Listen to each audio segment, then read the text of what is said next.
Hi అండి, నమస్తే. Welcome to Vishali wonder channel. Today మన రెసిపీ ఆనియన్ రోటి పచ్చడి అండి. ఇంట్లో కూరలు ఏమీ లేనప్పుడు ఏమి చేయాలా అని ఇంట్లో ఉన్న ప్రతి ఒక్కరూ కూడా ఆలోచిస్తూ ఉంటారు కదా. అలాంటి టైంలో ఈ రెసిపీ చాలా హెల్ప్ అవుతుందండి. అప్పటికప్పుడు ఈ కారం చేస్తే ఇంట్లో అందరూ కూడా కడుపు నిండుగా తృప్తిగా భోంచేస్తారండి. అంత టేస్టీగా ఉంటుందండి. ఈ పచ్చడిని నేను రోటిలో చూపిస్తున్నానండి, మీరు మిక్సీలో కూడా చేసుకోవచ్చునండి.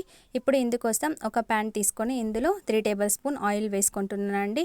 ఇప్పుడు ఇందులోనే 1 టేబుల్ స్పూన్ ధనియాలు, 1/2 టేబుల్ స్పూన్ జీలకర్ర, 5 ఎండుమిర్చి వేసి అలాగే 10 వెల్లుల్లి రెబ్బలు కూడా వేసి మీడియం ఫ్లేమ్లో ఉంచి దొరగా వేపుకుంటున్నానండి.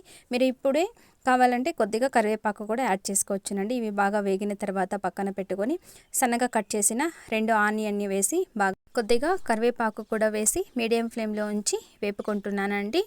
ఇప్పుడు ఇందులోనే ఒక నిమ్మకాయ సైజ్ అంట చింతపండు రెబ్బలను కూడా వేసి టేస్ట్కు సరిపడా సాల్ట్ యాడ్ చేసుకొని మీడియం ఫ్లేమ్లో ఉంచి నెమ్మదిగా మెత్తపడేంత వరకు వేపుకుంటున్నానండి.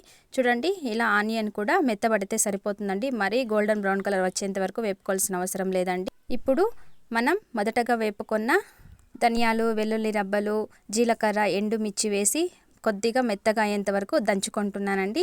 ఇప్పుడు మనం వేయించి పెట్టుకున్న ఆనియన్ని వేసుకుంటున్నానండి. ఒకేసారి వేస్తే ధనియాలు అన్నీ కూడా మెత్తబడవు కాబట్టి ఒకదాని తర్వాత ఒకటి వేసుకుంటున్నానండి. చూడండి, ఇలా మెత్తగా నూరుకుంటే ఎంతో టేస్టీగా ఉండే ఆనియన్ కారం అయితే రెడీ అయిపోతుందండి. మీరు మిక్సీలో అయితే అన్నీ ఒకేసారి వేసేసుకోవచ్చునండి. ఇప్పుడు పోపు కోసం ఒక ప్యాన్ పెట్టుకొని ఇందులో 2 టేబుల్ స్పూన్ ఆయిల్ వేసుకుంటున్నానండి. అలాగే కొద్దిగా ఆవాలు కూడా వేసుకుంటున్నానండి.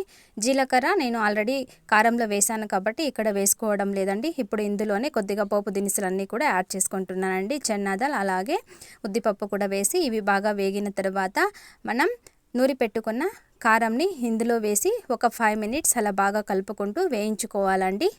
ఇలా కలుపుకున్న తర్వాత మనం వేడి వేడి అన్నంలోకి, చపాతీలోకి, దోశలోకి, మార్నింగ్ టిఫిన్స్కైనా కూడా చాలా టేస్టీగా ఉంటుందండి. ఒకసారి ప్రిపేర్ చేసుకుంటే అవుట్ సైడే 4-5 డేస్ వరకు మనం స్టోర్ చేసుకోవచ్చునండి.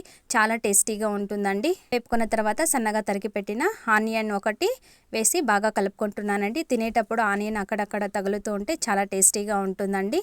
ఓకే ఫ్రెండ్స్, చూసారుగా ఈ వీడియో. మీకు నచ్చినట్లయితే లైక్ చేయండి, షేర్ చేయండి, సబ్స్క్రైబ్ చేసుకోండి. ఈ ఆనియన్ రోటి పచ్చడిని మీరు కూడా ట్రై చేసి ఎలా వచ్చిందో కమెంట్ చేయండి. అలాగే మీ ఫ్రెండ్స్ అండ్ రిలేటివ్స్కి తప్పకుండా షేర్ చేయండి.